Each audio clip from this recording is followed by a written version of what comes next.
بسم اللہ الرحمن الرحیم۔ شروع اللہ کے نام سے جو بڑا مہربان نہایت رحم کرنے والا ہے۔ رمضان کریم ایک مکمل رہنمائی۔ رمضان کریم اللہ سبحانہ و تعالیٰ کے انعامات، بھرپوریاں اور بے شمار برکات کا مہینہ ہے۔ یہ وہ مہینہ ہے جس میں انسان اپنی زندگی کو گناہ سے پاک کر کے نیک بنا سکتا ہے اور اپنی زندگی کو اسوہ حسنہ حضرت محمد صلی اللہ علیہ وسلم کی زندگی کے مطابق دوبارہ زندہ کر سکتا ہے۔ یہ مقدس مہینہ اسلام کے مقدس مہینوں میں سے ایک ہے اور ہمیں یہ سکھاتا ہے کہ ہم پانی پیے بغیر اور کھانا کھائے بغیر تقریباً 3/4 دن گزاریں اور خود پر قابو پانے کی مشق کریں۔ مسلمان اس رمضان میں قربانی کرتے ہیں، دوسروں کا خیال رکھتے ہیں اور غریبوں اور ضرورت مندوں کی مدد کرنے کا حوصلہ رکھتے ہیں۔ رمضان مومنوں کی زندگیوں میں صبر پیدا کرتا ہے اور خوشحالی لاتا ہے۔ رمضان کا مبارک مہینہ بہت سی جسمانی اور ذہنی صحت کے فوائد رکھتا ہے جو زندگی کو ایک خوبصورت اور مثالی اسلامی طرز زندگی میں بدل دیتے ہیں۔ رمضان کریم کی تاریخ۔ رمضان کی تاریخ بتاتی ہے کہ 610 عیسوی میں سب سے پہلی وحی حضرت محمد صلی اللہ علیہ وسلم پر نازل ہوئی۔ یہ وہ وقت تھا جب اسلام کی ابتدا قرآن کی نزول اور عرب معاشرت میں اسلام کی تبلیغ کی ذمہ داری شروع ہوئی۔ یہ عمل قرآن کے مکمل ہونے تک جاری رہا۔ اس دوران جب حضرت محمد صلی اللہ علیہ وسلم 624 عیسوی میں مدینہ کی طرف ہجرت کی تو اس مہینے کو روزہ رکھنے کی عبادت کے طور پر فرض قرار دیا گیا اور اسلام کے چوتھے رکن کے طور پر اسے قبول کیا گیا۔ قرآن کی وحی کے تحت اس مہینے کو مقدس اور بابرکت مہینہ قرار دیا گیا۔ یہ سب رمضان کی ابتدا کے بارے میں تھا، یہ کیسے شروع ہوا اور کیسے روزہ فرض عبادت بن گیا۔ رمضان کا کیا مطلب ہے؟ اکثر مسلمان رمضان کا کیا مطلب ہے کے بارے میں نہیں جانتے۔ یہ مفید معلومات انہیں اسلام میں رمضان کے معنی کو سمجھنے میں مدد فراہم کرے گی۔ رمضان لفظ عربی کے لفظ الرمد سے نکلا ہے جس کا مطلب ہے شدید تیز دھوپ یا پیاس کا شدت سے ہونا۔ عربی ادب میں اسے سورج کی گرمی سے جلتی ہوئی زمین بھی کہا گیا ہے۔ یہ اصطلاح انتہائی بھوک یا پیاس کے اظہار کو ظاہر کرتی ہے۔ اسے رمضان یا رمضان کریم کے طور پر بھی تلفظ کیا جاتا ہے۔ رمضان کریم کے مکمل معنی یہ ہے کہ یہ ایک ایسی عبادت ہے جس میں تقریباً آدھے دن تک بھوک اور پیاس کا سامنا کیا جاتا ہے۔ اسلام میں رمضان کا مطلب یہ ہے کہ یہ صرف بھوک اور پیاس یا خود پر قابو پانے کی عبادت نہیں ہے بلکہ اس سے کہیں زیادہ ہے۔ یہ سکھاتا ہے کہ انسان کس طرح اپنی روح پر قابو پائے تاکہ گناہ میں ملوث نہ ہو اور اللہ کی مرضی میں راضی ہو اور خوش رہ سکے۔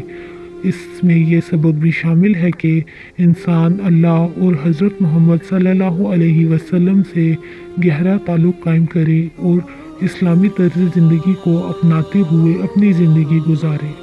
قرآن میں اللہ نے رمضان کی اہمیت کو اس طرح بیان کیا ہے: یا ایھا الذین آمنوا کتب علیکم الصیام کما کتب علی الذین من قبلکم لعلکم تتقون۔ اے ایمان والو، تم پر روزہ فرض کیا گیا ہے جیسے تم سے پہلے لوگوں پر فرض کیا گیا تھا تاکہ تم تقوی اختیار کرو۔ دوسری صورت میں اللہ نے رمضان اور روزے کی اہمیت اور عظمت کے بارے میں فرمایا ہے: انا انزلناہ فی لیلۃ القدر وما ادراک ما لیلۃ القدر لیلۃ القدر خیر من الف شہر تنزل الملائکۃ والروح فیہا بإذن ربہم من کل امر سلام ہی حتی مطلع الفجر۔ یقیناً ہم نے قرآن کو شب قدر میں نازل کیا اور تمہیں کیا پتا کہ شب قدر کیا ہے؟ شب قدر 1000 مہینوں سے بہتر ہے۔ اس میں فرشتے اور روح اپنے رب کے حکم سے ہر کام کے لیے اترتے ہیں۔ وہ رات سلامتی ہے یہاں تک کہ صبح کا اجالا ہو جائے۔ حضرت محمد صلی اللہ علیہ وسلم نے ایک مرتبہ فرمایا، جب رمضان کا مہینہ شروع ہوتا ہے تو جنت کے دروازے کھول دیے جاتے ہیں اور دوزخ کے دروازے بند کر دیے جاتے ہیں اور شیاطین کو زنجیروں سے جکڑ دیا جاتا ہے۔ یہ قرآن کی آیات اور رمضان کی حدیثیں یہ ظاہر کرتی ہیں کہ رمضان صرف ایک معمولی اسلامی مہینہ نہیں ہے، یہ اللہ کی طرف واپس لوٹنے کا ایک طریقہ ہے جس میں قرآن اور نبی صلی اللہ علیہ وسلم کے راستے کی پیروی کی جاتی ہے، جو کہ صراط مستقیم تک پہنچنے کا واحد ذریعہ ہے۔ اسلامی کیلنڈر کے اس نوے مہینے میں سب کے لیے یہ ایک یاد دہانی ہے کہ اپنی ضمیر پر نظر ڈالیں اور غلط راستے پر نہ چلیں، اس رمضان کو ضائع نہ ہونے دیں۔ رمضان 2025 کب ہے؟ در حقیقت رمضان 2025 کی صحیح تاریخ ابھی طے نہیں ہوئی، کیونکہ یہ رمضان کے چاند کے قمری چکر پر منحصر ہے۔ اس سال چاند کی گردش کے مطابق متوقع تاریخیں درج ذیل ہیں: جمعہ 28 فروری یا ہفتہ 1 مارچ۔ پہلا رمضان ان میں سے کسی بھی تاریخ کو ہو سکتا ہے، اور مسلم کمیونٹی اپنے گھروں میں رمضان کی سجاوٹ کی تیاریوں میں مصروف ہے تاکہ اس بابرکت مہینے کا خیر مقدم اور جشن منا سکے۔ رمضان کب ختم ہوتا ہے؟ اس سال رمضان کے اختتام کی متوقع تاریخیں درج ذیل ہیں: اتوار 30 مارچ یا پیر 31 مارچ۔ مسلمان رمضان کے آخری دنوں میں رمضان کے اختتام کی دعا پڑھتے ہیں تاکہ اللہ سے مزید برکات حاصل کر سکیں اور ان کے رمضان کے روزوں کی عبادات قبول ہوں۔ رمضان کے روزوں کے قواعد۔ رمضان کے دوران کچھ مخصوص کاموں اور نہ کرنے والی باتوں کو سختی سے اپنانا ضروری ہے اگر کوئی شخص رمضان میں روزہ رکھ رہا ہو۔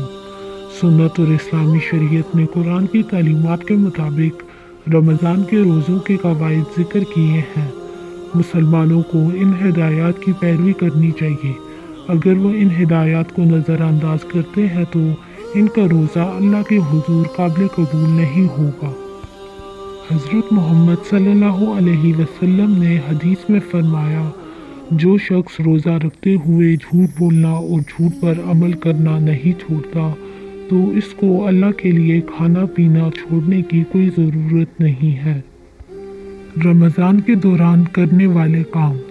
رمضان کی نمازیں پڑھنا، روزانہ قرآن کی تلاوت کرنا، اپنے کمیونٹی کے غریبوں اور ضرورت مندوں کی مدد کرنا، سنت کی پیروی کرنا اور اسے اپنے روزمرہ کے معمولات میں شامل کرنا، رمضان کی تراویح پڑھنا، مساجد کا باقاعدہ دورہ کرنا، جتنا ہو سکے رمضان میں صدقہ دینا۔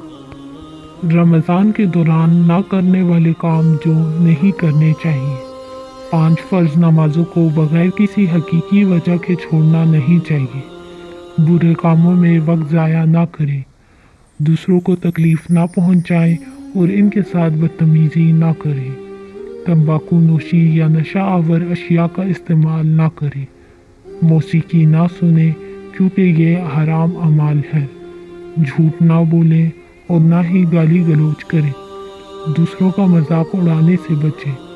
صبر نہ کھوئیں اور نہ ہی کسی کی بے عزتی کریں۔ افطار کے وقت ضرورت سے زیادہ کھانا نہ کھائیں بلکہ اسے محتاجوں کے ساتھ بانٹیں۔ افطار اور سحری کے اوقات کی اہمیت۔ افطار کا وقت اور سحری کا وقت رمضان کے مہینے میں مسلمانوں کے لیے سب سے بابرکت اوقات میں شمار کیے جاتے ہیں۔ ان اوقات میں اللہ تعالیٰ روزے دار مسلمانوں کو اپنی دعاؤں کو قبول کرنے کا موقع دیتا ہے تاکہ ان کے روزے کا انعام ملے۔ اس کے علاوہ افطار اور سحری کے اوقات کے بہت سے دیگر فوائد بھی ہیں۔ خاندان عموماً افطار اور سحری کے وقت اکٹھا ہوتے ہیں تاکہ بابرکت اوقات کو ایک ساتھ گزار سکیں۔ اس سے ان کے اتحاد کی طاقت بڑھتی ہے اور بھائی چارے اور محبت کو بھی زندہ کیا جاتا ہے۔ افطار اور سحری کے اوقات مسلمانوں میں شکر گزاری کی مثبت خصوصیات پیدا کرتے ہیں اور وہ اللہ کی دی ہوئی نعمتوں پر راضی، مطمئن اور خوش ہو جاتے ہیں۔ یہ بابرکت اوقات مسلمانوں کو اللہ کے ساتھ اپنے تعلق کو مضبوط کرنے کا موقع بھی فراہم کرتے ہیں، کیونکہ وہ ان اوقات میں رمضان کے ذکر کو پڑھ کر اللہ سے قربت حاصل کرتے ہیں۔ رمضان کے روزے رکھنے کے فوائد۔ رمضان میں روزہ رکھنا صرف ایک مذہبی فرض نہیں ہے، بلکہ اس کے کہیں زیادہ فوائد ہیں۔ رمضان کے روزے ذہنی، جسمانی اور روحانی فوائد فراہم کرتے ہیں۔ تحقیق سے پتہ چلتا ہے کہ ہر سال دنیا بھر میں 1 ارب سے زائد مسلمان روزہ رکھتے ہیں۔ روزے رکھنے کے فوائد کی تفصیل درج ذیل ہے۔ تقویٰ کا فروغ۔ لفظ تقویٰ کا مطلب ہے اللہ کا خوف یا پرہیزگاری۔ یہ رمضان کے روزے رکھنے سے مسلمانوں کے دلوں میں بڑھتا ہے جب وہ اس نیت سے روزہ رکھتے ہیں کہ سب سے عظیم اللہ سب کچھ جانتا ہے اور ہر چیز پر اس کی کامل نگاہ ہے۔ لہٰذا تقویٰ کے معنی کو سمجھنا، گناہوں سے بچنا اور ایسی سرگرمیوں سے پرہیز کرنا جو روزے کو خراب کر سکتی ہیں، انسان کو اللہ کے قریب لے آتا ہے۔ یہی وہ مقصد ہے جو رمضان کے روزوں کی حقیقت کو مکمل کرتا ہے۔ نیک اعمال کے بدلے زیادہ انعامات حاصل کرنا۔ رمضان کے روزے رکھنا، جس میں فرض نمازیں، رمضان کی تراویح اور نفل نمازیں شامل ہیں، اللہ سے عظیم انعامات حاصل کرنے کا ذریعہ ہے۔ قرآن اور حدیث میں ذکر ہے کہ اللہ روزے دار کو مسلمانوں کے نیک اعمال کے بدلے بڑا انعام اور برکات عطا کرتا ہے۔ تاہم یہاں ایک بات یاد رکھیں، آپ کو صرف انعامات حاصل کرنے کے لیے روزہ نہیں رکھنا چاہیے۔ رمضان کے روزے رکھنے کا اصل مقصد اسلام میں اس سے کہیں زیادہ اہم ہے۔ جنت کے قریب جانا اور جہنم سے بچاؤ۔ قیامت کے دن صرف وہی لوگ جنت میں داخل ہوں گے جو صرف اللہ کی رضا کے لیے اور روزے کے تمام قواعد کے مطابق روزہ رکھتے ہیں۔ انہیں جنت کے دروازے الریان سے جنت میں داخل کیا جائے گا۔ یہ نیک عمل جہنم سے بچاؤ اور جنت کا ذریعہ ہے۔ بہت سے اسلامی علماء کے مطابق جو شخص اپنی زندگی میں ایک بار روزہ رکھتا ہے وہ جہنم سے ایک قدم دور ہو جاتا ہے۔ وزن میں اضافے اور دائمی بیماریوں سے بچاؤ۔ رمضان کے مہینے میں متوازن غذا لینے سے صحت کے کئی فوائد حاصل ہوتے ہیں۔ یہ موٹاپے کے اسباب کو کم کرتا ہے اور باقاعدہ روزے رکھنے سے شوگر جیسے سنگین دائمی بیماریوں سے بھی تحفظ ملتا ہے۔ مسلسل روزہ رکھنے سے جسم میں پروٹین کی مقدار بڑھتی ہے اور بالآخر انسولین کے خلاف زیادہ مزاحمت پیدا ہوتی ہے۔ خون میں شوگر کی سطح کو منظم کرنا۔ رمضان میں روزہ رکھنے والوں کے لیے ایک اور شاندار فائدہ یہ ہے کہ یہ گلوکوز کو منظم کرتا ہے اور جسم میں کولیسٹرول کی سطح کو کم کرتا ہے، جس سے جسم کی مجموعی شوگر کی سطح متوازن رہتی ہے۔ یہ لیپڈز کی تشکیل کو برقرار رکھتا ہے جو دل کے فالج اور دیگر مفلوج بیماریوں کے خطرے کو کنٹرول کرتا ہے۔ میکانزم کو بہتر بنانا۔ اسلام میں روزے رکھنے کے قدرتی فوائد میں سے ایک یہ ہے کہ یہ جسم کے قدرتی طور پر صفائی اور میٹابولزم کو بہتر بناتا ہے، جس سے انسان کے جسم کی ہاضمہ کی رفتار بڑھتی ہے، جو میٹابولزم کے عمل کو زیادہ مؤثر طریقے سے متحرک کرتا ہے۔ جسم کے ایک مہینے میں زہریلے مادوں کی سطح کو کم کرتا ہے اور جسم میں تیزابیت کو متوازن کرتا ہے۔ کینسر سے بچاؤ۔ روزے کے دوران متوازن غذا اور وٹامنز جو رمضان کے روایتی کھانوں کے ذریعے حاصل کی جاتی ہیں، کینسر سے بچاؤ کے لیے فائدہ مند ہے۔ روزہ جسم میں گلوکوز کی سطح کو منظم کرتا ہے۔ خون میں گلوکوز کی کم پیداوار کے ساتھ جسم سے ٹیومر کو مارنے والی خلیات کی پیداوار میں اضافہ ہوتا ہے۔ تناؤ میں کمی۔ رمضان کے مہینے میں روزے رکھنے کے فوائد میں تناؤ میں کمی اور اضطراب اور ڈپریشن سے بچاؤ بھی شامل ہے۔ رمضان کا معمول ایک خوبصورت نظم و ضبط پیدا کرتا ہے جس میں کھانے کے اوقات، پینے کے صحیح اوقات اور نیند کے درست معمولات شامل ہوتے ہیں۔ یہ قابل ستائش نظم و ضبط موڈ کو بہتر بناتا ہے، امید کو بڑھاتا ہے اور صحت مند ذہنیت کی طرف رہنمائی کرتا ہے۔ رمضان المبارک اور عید الفطر۔ رمضان المبارک کا مقدس مہینہ شکر گزاری، خوشی اور ہم آہنگی کے احساس کے ساتھ اختتام پذیر ہوتا ہے۔ رمضان کے اختتام پر اللہ تعالیٰ مسلمانوں کو ایک شاندار اسلامی عید عید الفطر کے ذریعے انعام دیتے ہیں۔ اس دن مسلمان اپنے روزوں کے انعام کو عید الفطر کی نماز کے ساتھ مناتے ہیں جو مساجد میں پڑھی جاتی ہیں۔ یہ دن خوشی سے بھرا ہوتا ہے اور پورے جوش و جذبے کے ساتھ منایا جاتا ہے۔ اس دن کو منانا ہمارے پیارے نبی حضرت محمد صلی اللہ علیہ وسلم کی سنت ہے۔ آخری بات، رمضان کا ہلال مسلمان کے لیے زندگی بدل دینے والی بہت سے مواقع لاتا ہے جو اسلام کی راہ پر چلنا چاہتا ہے۔ یہ ان لوگوں کے لیے بھی یاد دہانی ہے جو صحیح راستے سے ہٹ گئے ہیں۔ آخر کار مسلمانوں کے طور پر ہماری ذمہ داری ہے کہ ہم رمضان کے فوائد اور اس کی اہمیت کو آئندہ نسلوں تک سمجھائیں اور ان میں رمضان میں روزے رکھنے کا مقصد کی اہمیت پیدا کریں۔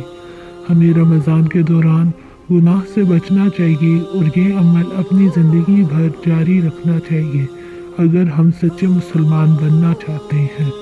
اگر آپ کو یہ ویڈیو اچھی لگی ہو تو کمنٹ باکس میں اپنی رائے کا اظہار ضرور کریں اور ویڈیو کو لائک اور سبسکرائب کریں اور زیادہ سے زیادہ شیئر کریں تاکہ اور لوگ بھی اس سے فائدہ اٹھا سکیں۔ شکریہ۔